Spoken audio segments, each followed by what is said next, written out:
Yo guys, Carney here, and a little late to the party. Like, we're about to have the end of September, and I'm still like talking about August. Anyway, the reason is, some of you know already, I wasn't quite able to get into my apartment, and therefore wasn't able to record anything for about half of September. So, yeah, now I'm here, and I'm just getting over the August maps. Like, in the end, I didn't miss too much. It's like, I think 9 maps we are having here. I think we have 9 maps.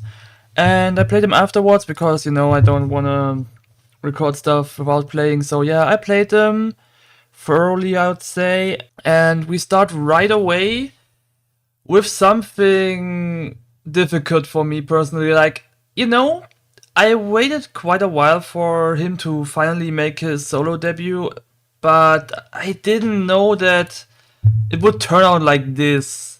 So my last place in this ranking is Memento Mori by Xero. I can't really stretch how much I dislike to play this map. So let's start with the good things first. Like, the good things in this map are decoration. You could say, sure, decoration is repetitive, like HDM is always the same, but honestly, nada. You gotta say the decoration of this map is pretty damn cool, which is almost very amazing since I didn't know he could decorate like this so well. It reminds me more of the Moaman stuff, and then not only because he made a Dark Amethyst stuff, it's like it feels kinda very smoothly done. Anyway, also the ideas are kinda cool, and the song is pretty well choiced, definitely. However, the main issue, and honestly, if this wasn't an issue, the map would be way higher up, is the fact that when I played this map, I constantly felt like I'm playing against the map, and that's because of the huge amount of scripts. Because of those damn scripts, I feel like it's not really an HDM or like anything. It's more like, imagine you play a Schwan map, okay? It's like you're playing a Schwan map, but you're in the HDM room and the Schwan map is actively working against you instead of just guiding you through the map. You know what I mean? I really at some point didn't play the parts anymore because I tried recreating them from the video and it just didn't seem to work out properly. So I just memorized where the scripts are and how they would bump me, and would just properly bump in a way that I will get directed to the next part. It's literally like, it's therefore I'd say an okayish freestyle experience, but it's neither the intention of Xero or is quite a cool experience, in fact. So, yeah. I really tried to look for something cool in this map, but that's overall the thing I'm just stuck with. That constant script misery, which I would kinda consider the worst use of script in, I guess, the year. At least I can't recall a map using worse scripts, except maybe Aphelium 3, but that was like, I don't know how old this map already is again. So yeah, sadly unplayable, and last rank of this month. Rank 8, and it's again an HDM. I'm still sorry that HDMs get away so badly in these, but honestly, I think Brief from Mako Y and Grimkey has a proper reason. A plain obvious rather.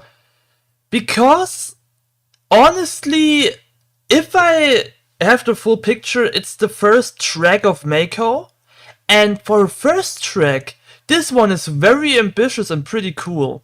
Gotta say this, if that's the reality. I'm not really 100% sure, but I think that's how it is. Of course, Grimkey, I don't know, did he most of the decoration? I think so. It's like, I've seen his style in many Grimkey maps. Either way though, what's with this map? Honestly, I like it. That's the first thing, I like it. It's still 8th, but I like it. So the issue with this map is, once again, some spots have odd script use. But apart from this, it's rather the issue that I feel like this map is low-key malfunctioning. And the thing about this is that I kind of get why. It's ambitious because it has like this different, interesting part ideas that are kind of cool. But playing them, yeah, I can imagine that with constant training you could make it consistent, but I'm really not sure. I played it twice, and some bits just really seem that they are not optimally working. Like this backward slide on jet doors, they feel kinda weird. I mean, maybe there are some keys that you just have to know, I don't know. But honestly, the worst downgrade of this map is literally the looping that comes afterwards. Like, honestly, why is there so much wall invisible without any markers? Like, couldn't you have at least, like, decorate in a way that I would know where to aim? Because that's just, like, that's just plain bad. That's just bad executed, honestly. Not the part itself, but, I mean, I hate the part afterwards with the rollover as well, but that's not the point I'm trying to make. I was just really wondering about that one. That was a super weird part. Apart from those super cool ideas with the Jettor stuff, with anything literally, there's barely a part that's not interesting in this. And that's why I kinda still like this map, even though it's like kinda malfunctioning here and there. I'd say it's quite refreshing to see someone approach that many new ideas in a single map, especially having him as the first track. So yeah, it's still 8th rank, but a very positive 8th rank. Gotta say this. So yeah, good job Mako, good job Krimki. We're heading to the 7th rank. Oh, my favorite mapper of all time, the best architect I've ever seen in this game. This is Nebla's Dragon Spine, and honestly, there isn't much negative about it to say, and perhaps though, even more than Brief.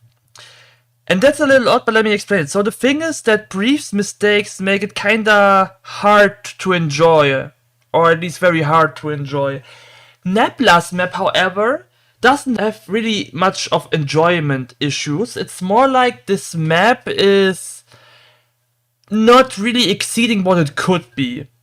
And let me tell you that as someone who knows about the Dragon Spine actually, because usually I'm not a Genshin player, I did play it and I've at least experienced the Dragon Spine territory. And for a reference, like I get it, okay? You have this super annoying winter hill with this freezing stuff. By the way, it's actually kind of cool that you can actually freeze. I tested it, like when you have this bar that's like, oh my god, you're getting cold. And you're actually on spot once it's finished, so that's it's a kind of neat detail.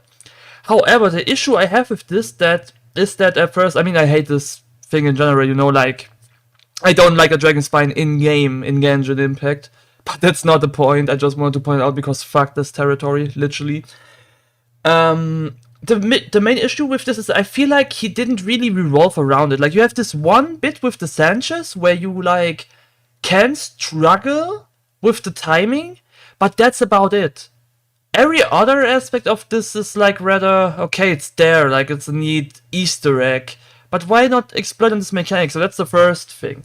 The second thing is that Dragon Spine overall is really just like a mumble of like winter scenery. I mean, you got some bits where I fair enough can't tell if they are like some Genshin stuff related special places, like this one tree in the middle and all. Like, I'm not so deep in it. Maybe that's like the reference stuff and you're supposed to be like, oh my god, that's the thing I have from Genshin Impact. Like, I mean, that's still cool, of course, but the problem with maps like these is that they always have to work in both ways. At one way, you want to please those who get the reference, and then they are like, hey, that's the reference, I like this reference. But you also want to make the map like, you know, like, there are great examples like Revolt or Avatar from Disaster and Jacob. When I played Disaster, Avatar, and Jacob's Revolt, I didn't know neither of those. I didn't know the Avatar movie franchise, and I didn't know the Revolt game. But nonetheless, I could enjoy the map because I got it. Like, we have a great, cool forest in the Avatar map, and that just looks great and plays well either way. And we got with Revolt one of the best decorative maps of all time, which just feel natural, and I felt like it was a Hot Wheels experience and something, like, you know? So overall, those maps still work, even though I don't get the reference. And I can say the same about Dragonspine. If you don't get the references in Dragonspine, it's really just a plain OS map with fairly mid decoration. Because sure, you have all those winter objects, but it's really feeling all the same because it's just so much just blue and white. So that's still okay-ish, but it's really not exceeding anything. So Dragonspine is kind of sorting in my lesser favorite of Nebula's attempts. You know, for me, Nebula is always rather hit or miss. Like, I really enjoyed Up and Up, for example, even though it has its odd bits, but it's like charming as hell. Yeah, Dragonspine is more of a miss again, but not a crazy miss. It's more like just, yeah, more rather like Sumeru, where I felt like I can play this once and then that's over. So maybe, I don't know what's your next project gonna be. Maybe you're gonna get more into this new Pyro area. I wonder if this will be more of it. So let's see how you proceed, Nebula. I still enjoyed playing this once, but it's just not for replay value. So the 6th rank got me a little confused because Murad FA and Blade Knight made a map that I didn't expect of them.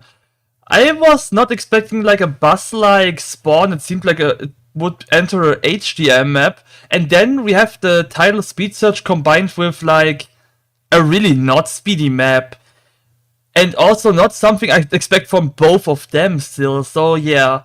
However, it's still in the 6th rank because I genuinely enjoyed it, and it only has one major issue. So let me get this straight. Basically, the track's first half is pretty cool. We got a lot of roof lights. Hey, you got me. You added roof lights. Like, oh damn, I'm so into that shit. I mean, apart from that I'm the roof light guy, it's just really neatly placed. You know, it's not too hard, not too like boring. The decoration bits also partly super cool. Honestly, you should play it yourself because I'm looking at the video right now while I'm saying this, and honestly, the draw distance is off and it's hilariously stupid.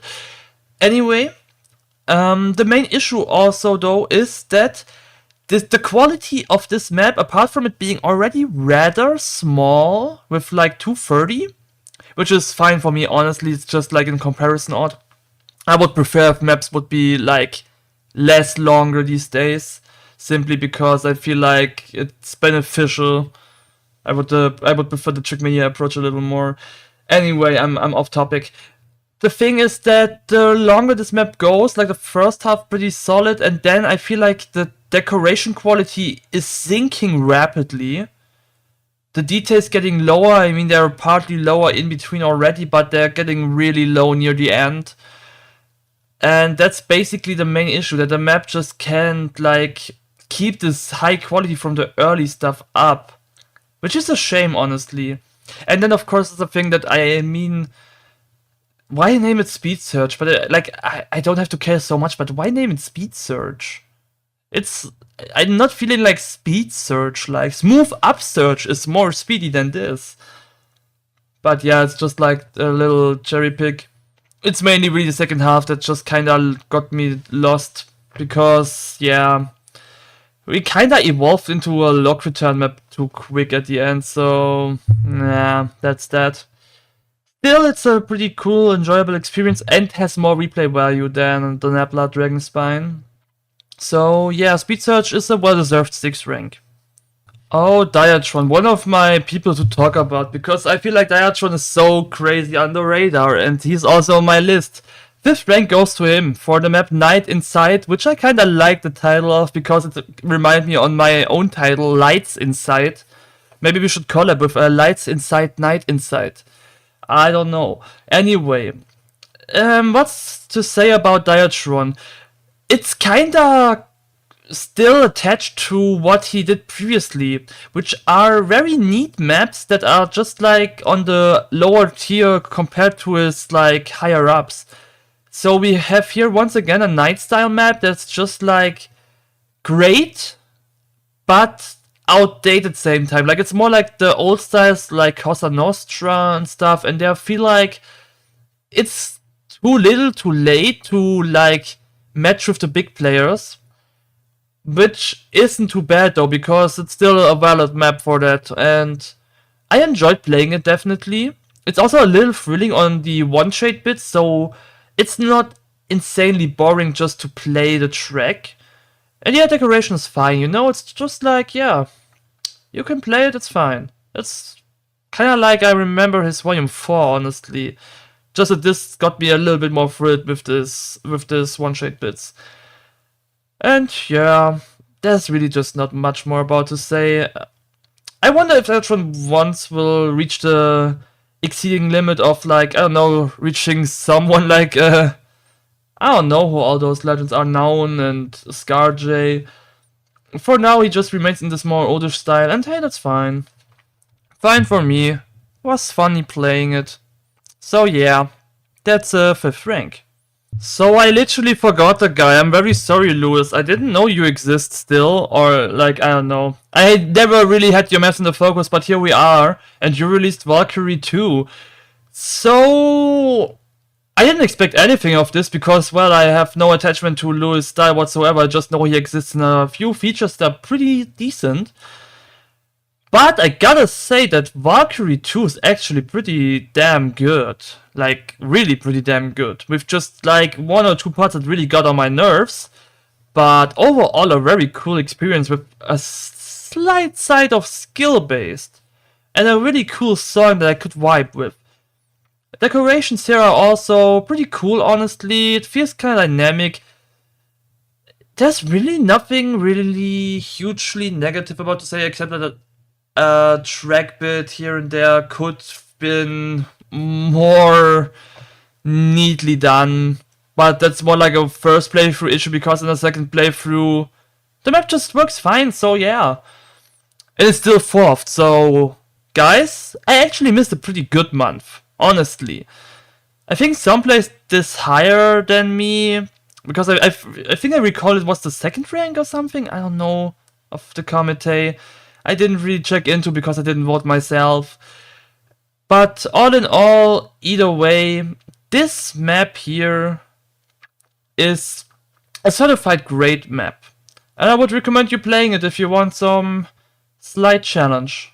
And it's a hit, guys! We got another HDM in the top 3, and this is Mohammed's Love of Everest. So, I recall that a lot of the community liked this map. I honestly hate the first part. When I got into it, I was like, okay, I don't want to like judge anything, and I already hated the first part. But after the first part, however, I only got like 1 or 2 parts I didn't like, and everything else was honestly banging hard. I honestly don't know the original Everest that much, but this map is genuinely enjoyable. And really, once again, showed me, hey, modern style MDM, HDM can be enjoyable, it can be actually playable and be fun, genuine fun, which is pretty cool. We got great decoration, cool track, it's fun to play actually, and also a nice song again. So yeah, Moorman kinda nailed it again, so maybe he turns out again in some hit or miss guy. I don't know, please do a Rooflight race for the love of, I would be genuinely interested in it. Honestly, we didn't have Rooflight for the love of yet. Though everyone demands my Rooflight race 3 and I don't have the power for it because like I don't wanna do it right now. Nah. Maybe someone else should like just do it for the love. Anyway, I wonder what the next stuff of Moorman will be if he continues this series. Like the 1 week stuff, some don't like it I think, but for me, he kinda is nailing it. So yeah, let's see what will follow from this. This is a well-deserved 3rd rank. So, maybe unexpected for some, but I have great reasoning for this, okay? We've got the 2nd rank, Sully Fiedler's Warmth Race. And honestly, no cap, if our rank 1 wouldn't be so exceeding in literally every aspect, Warmth Race would be a well-deserved map of the month winner, and I tell you why. This map is super simple and really nothing special. In theory, but hear me out when I say that this is literally one of the best maps of the year for a specific reason, that it is like great in every simplifying aspect. I really enjoyed it from spawned to finish to play this, and I would play it again, and the song is super cool. The drop a little bit messed up anyway, but the decoration style choice in combination with this track, it just feels like, how should I put it? It feels just so well executed and very nice to play. It feels like I can improve times on it. It feels like even if I don't, I can just casually play it and have a great time. It just makes me feel good looking at it and playing it. It's just hitting a perfect spot, literally. The style choice is so awesome in this, with the shades, the way the shades are placed, the gates in between, gate loops, and also gate covering of shades with the NB balls, with the details on those NB balls, the way the track is crafted in generally with double-sided parts and all, the flying rocks, it's just all so well crafted. There is everything so cool, well crafted. All those neat touches combined to so amazing things. The Sand King updriving part also. Such tiny things that make the map feel so cool for no reason. It goes so hard without having anything to back it up. And it's awesome. For real, this map is just awesome. I cannot stretch it. If there's one OS stylized DM map I like, then it's this one. Really. It's so damn great. I like it. I really like it. Gotta be one of my favorites of the year. Anyway, it's still second ranked though, because we kinda got a map of the year candidate on that first spot. And now let me show it to you. I mean, let's be real. I think the moment you saw this map, you knew which map will win not only map of the month for both sides, the committee and the community, but also who I will put on the rank 1 here. Yeah, Prime is back and finally released stuff, and it's Downtown Dash. A mountain bike map entirely with such crazy good decoration, from scripts all over the place, to references to the single player, to just a lot of well-crafted stuff all over the place. The literally only downside is the fact that it is the mountain bike map, because it's kinda going into your finger with the W key smashing and all. But I think no one can say that this map is not super amazing in so many aspects. There's a lot of WFF potential for this, a lot to look at if you just stand still for a moment. There's so many love to detail in this. It's just, I literally could make an entire video about all the stuff that is in this map. And I took like 1 or 2 hours or so to like just look at stuff. Because the map is like 4 minutes long as well, and oh my god. So yeah, honestly, this will be definitely a top 3 of the year. I think it will be super hard to get this out of there.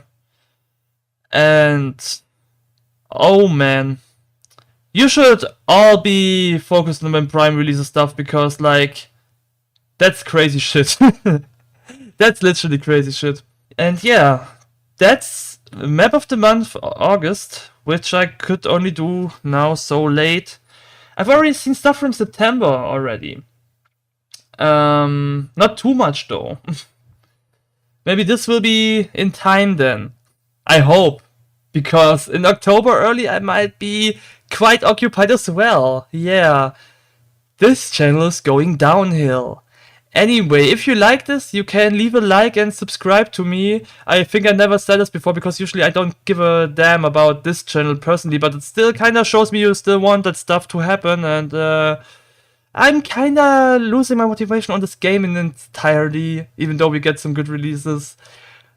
Yeah. It's still kinda time consuming, is it? However, I hope you liked it.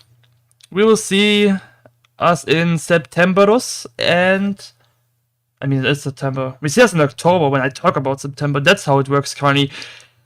Bye, Nara.